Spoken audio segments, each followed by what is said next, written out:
हज़रत इमाम हुसैन अलैहिस्सलाम की विलादत पैदाइश कैसे हुई थी। हज़रत इमाम हुसैन अलैहिस्सलाम की पैदाइश के वक्त क्या क्या वाक़यात रूनुमा हुए थे और हज़रत मोहम्मद सल्लल्लाहु अलैहि वसल्लम ने हज़रत इमाम हुसैन अलैहिस्सलाम को गोद में उठाकर क्या फरमाया था। हज़रत इमाम हुसैन अलैहिस्सलाम की विलादत पर हज़रत जिब्राईल अलैहिस्सलाम अल्लाह ताला के हुक्म पर जब हज़रत इमाम हुसैन अलैहिस्सलाम की विलादत पर फरिश्तों को लेकर आ रहे थे तो एक फरिश्ता फुतरुस जो कि ज़मीन पर पहले से ही मौजूद था, उसने ऐसा क्यों कहा कि मुझे भी इमाम हुसैन अलैहिस्सलाम की तरफ ले चलो। और वो फरिश्ता पहले से ही ज़मीन पर क्या कर रहा था। हज़रत इमाम हुसैन अलैहिस्सलाम की पैदाइश विलादत का ये पूरा वाक़या तफसील से मैं आपको इसी वीडियो में बताऊंगा। इमाम रज़ा अलैहिस्सलाम से मनक़ूल मोतबर रिवायत में आया है, जब इमाम हुसैन अलैहिस्सलाम दुनिया में तशरीफ़ लाए तो रसूल खुदा हज़रत मोहम्मद सल्लल्लाहु अलैहि वसल्लम ने अस्मा से फरमाया, उसे मुझे दो। अस्मा हज़रत इमाम हुसैन अलैहिस्सलाम को एक सफ़ेद कपड़े में लपेटकर रसूल खुदा हज़रत मोहम्मद सल्लल्लाहु अलैहि वसल्लम के हुजूर लाईं। हज़रत मोहम्मद सल्लल्लाहु अलैहि वसल्लम ने उन्हें अपनी गोद में लिया, दाएं कान में अजान और बाएं कान में अकामत कही। उसी वक्त जिब्राईल अलैहिस्सलाम नाज़िल हुए और अर्ज़ किया, हक़ ताला आपको सलाम कह रहा है और फरमाता है, अली अलैहिस्सलाम से तुम्हारी निस्बत ऐसी है जैसे हारून अलैहिस्सलाम की निस्बत मूसा अलैहिस्सलाम से है। बस उस बेटे का नाम हारून अलैहिस्सलाम के छोटे बेटे के नाम पर शब्बीर रखो, जिसका अरबी में माना हुसैन है। रसूल खुदा हज़रत मोहम्मद सल्लल्लाहु अलैहि वसल्लम ने इमाम हुसैन अलैहिस्सलाम का बोसा लिया और रोकर फरमाया, ए मेरे बेटे, एक बड़ी मुसीबत तेरे इंतजार में है। फिर फरमाया, खुदाया इसको कत्ल करने वाले पर लानत कर। फिर अस्मा की तरफ मुतवज्जो होकर फरमाया, ये बात फातिमा सलामुल्लाह अलैहा को ना बताना। जब 7वां दिन हुआ तो हज़रत मोहम्मद सल्लल्लाहु अलैहि वसल्लम ने अस्मा से फरमाया, मेरे बेटे को लाओ।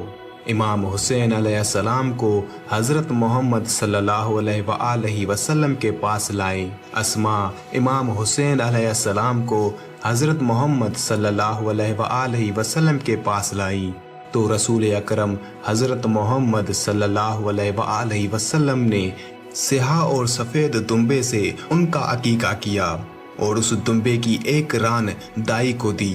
फिर हज़रत इमाम हुसैन अलैहिस्सलाम के सर के बाल उतारे और उनके सर के बालों के वजन के बराबर चांदी सदका किया। नेज़ खुलूक पौधे, जो एक खुशबूदार पौधा होता है, के पत्ते इमाम अलैहिस्सलाम के सर पर मले। फिर हज़रत मोहम्मद सल्लल्लाहु अलैहि वसल्लम रोने लगे।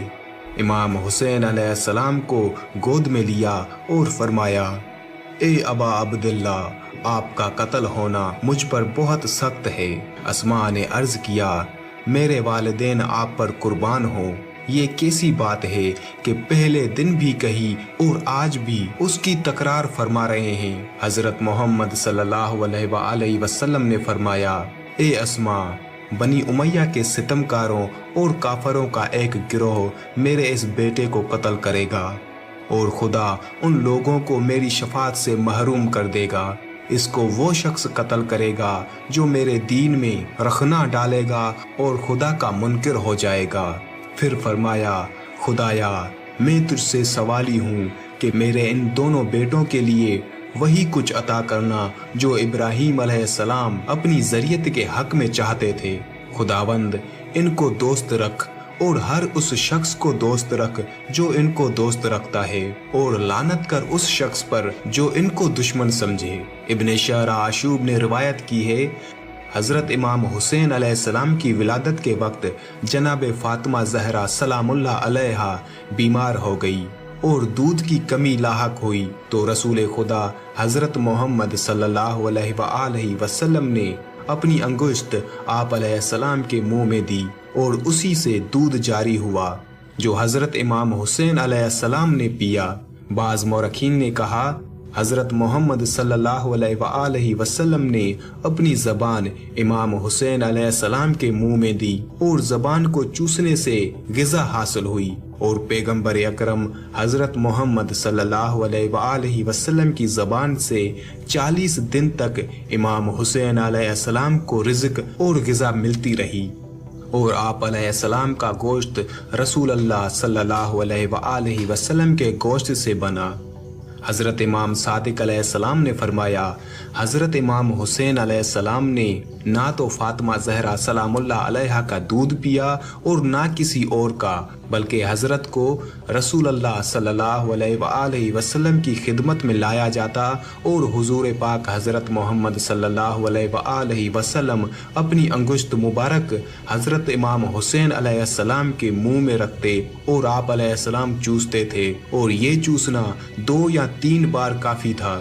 اس طریقے سے حضرت امام حسین علیہ السلام کا خون اور گوشت بنتا رہا، اور کوئی بچہ حضرت عیسیٰ علیہ السلام اور حضرت امام حسین علیہ السلام کے علاوہ ایسا نہیں جو 6 ماہ کا پیدا ہوا اور زندہ رہا ہو۔ اب بات کرتے ہیں اس فطرست فرشتے کی۔ تشیع کی معتبر تحریر کتاب کامل الزیارات میں ابن کولیہ نے ایک حدیث امام صادق علیہ السلام سے یوں نقل فرمائی ہے، جب امام حسین علیہ السلام پیدا ہوئے تو حق تعالی نے جبرائیل علیہ السلام کو حکم دیا کہ 1000 فرشتے لے کر زمین پر جاؤ اور میری اور اپنی طرف سے رسول خدا حضرت محمد صلی اللہ علیہ وسلم کو مبارک دو۔ حضرت محمد صلی اللہ علیہ وسلم نے فرمایا، جبرائیل علیہ السلام کے اترنے کا مقام ایک جزیرہ تھا جو دریا کے اندر تھا۔ اس جزیرے میں فطرست نامی ایک فرشتہ تھا کہ جو عرش کے اٹھانے والوں میں سے تھا۔ خدا نے اس کو ایک کام کے لیے بھیجا اور اس نے سستی کی تو اس کے پر ٹوٹ گئے اور اس جزیرے میں گر گیا۔ اس نے 600 سال خدا کی عبادت کی، حتیٰ کہ امام حسین علیہ السلام کی ولادت ہو گئی۔ فطرست نے جبرائیل علیہ السلام سے پوچھا کہ کہاں جانے کا ارادہ ہے؟ جبرائیل علیہ السلام نے کہا، خدا متعال نے حضرت محمد صلی اللہ علیہ وسلم کو ایک نعمت عطا فرمائی ہے اور مجھے مبارک دینے کے لیے ان کے پاس بھیجا ہے۔ حضرت محمد صلی اللہ علیہ وسلم کے پاس جا رہا ہوں۔ فطرست نے عرض کیا، اے جبرائیل علیہ السلام، مجھے اپنے ساتھ لے جاؤ، شاید رسول خدا حضرت محمد صلی اللہ علیہ وسلم میرے لیے دعا کریں۔ امام جعفر صادق علیہ السلام فرماتے ہیں، جبرائیل علیہ السلام فطرس کو اپنے ساتھ لایا۔ جب رسول خدا حضرت محمد صلی اللہ علیہ وسلم کی خدمت میں پہنچا تو فطرس کو باہر ٹھہرایا اور خود رسول اللہ صلی اللہ علیہ وسلم کی خدمت میں پہنچے اور خدا اور اپنی طرف سے مبارک پیش کی۔ پھر فطرس کا حال بتایا تو رسول خدا حضرت محمد صلی اللہ علیہ وسلم نے اجازت عطا فرمائی، فطرس کو لے آؤ۔ حضرت جبرائیل علیہ السلام اسے لائے تو اس نے اپنی داستان سنائی۔ پیغمبر اکرم حضرت محمد صلی اللہ علیہ وسلم نے اس کے لیے دعا کی اور فرمایا، اپنے ٹوٹے ہوئے پروں کو اس مولود کے ساتھ مس کرو اور اپنے مقام پر چلے جاؤ۔ حضرت جعفر صادق علیہ السلام فرماتے ہیں، فطرس نے اپنے شکستہ بال امام حسین علیہ السلام سے مس کیے اور وہ صحیح و سالم ہو گیا۔ وہ ہوا میں آسمان کی طرف پرواز کرنے لگا تو اس نے یہ جملے کہے، یا رسول اللہ، یہ حتمی ہے کہ آپ کی امت اس مولود کو قتل کرے گی۔ میں اس مولود کے اپنے اوپر احسان کی وجہ سے خود پر لازم کرتا ہوں کہ ہر زائرین کی زیارت کو ان تک پہنچاؤں گا اور ہر سلام کرنے والے کا سلام ان تک پہنچاؤں گا، اور جو شخص ان کو مبارک دے گا وہ ان تک پہنچاؤں گا۔